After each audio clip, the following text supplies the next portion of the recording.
Walter Overstock, you're very welcome as we gather this Monday evening to prepare the liturgy of the Eucharist in our programme Suantraí Íosa. And we're preparing for Tuesday, the 3rd of March, second week of Lent, beginning with the prophet Isaiah.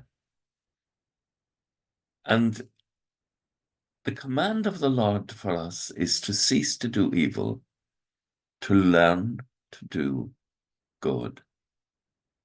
Search for justice, help the oppressed, be just to the orphan, and plead for the widow. And the Lord's invitation, come now, let us talk this over, says the Lord. Though your sins are like scarlet, they shall be as white as snow.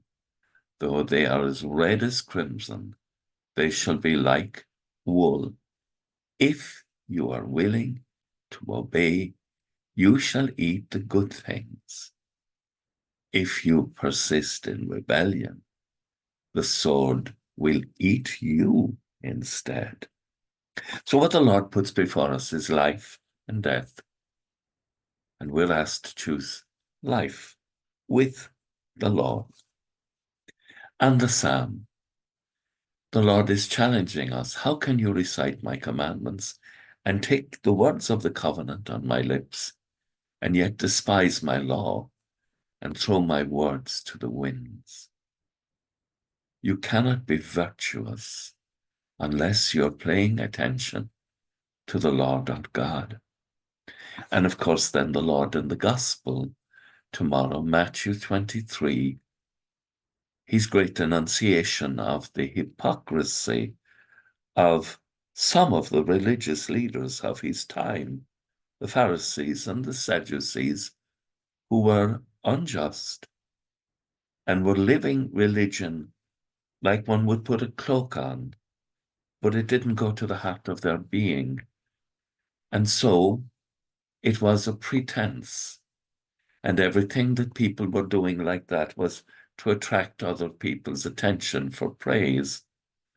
But the Lord is saying to us, the greatest among you must be your servant. Anyone who exalts himself will be humbled, and anyone who humbles himself will be exalted. Now, this is linked with the servant's songs of Isaiah, and particularly the suffering servant. You and I are called. Christ says to us, come follow me. Take up your cross and follow me. And that our road is not to gain for ourselves fame or notoriety or pride. No. Our road is to become like Christ, and with him to present to the world the wonders of his Father's love.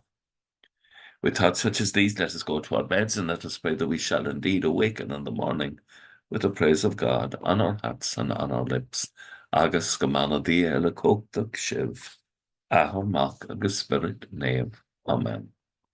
Slán go fóill. Bye for now.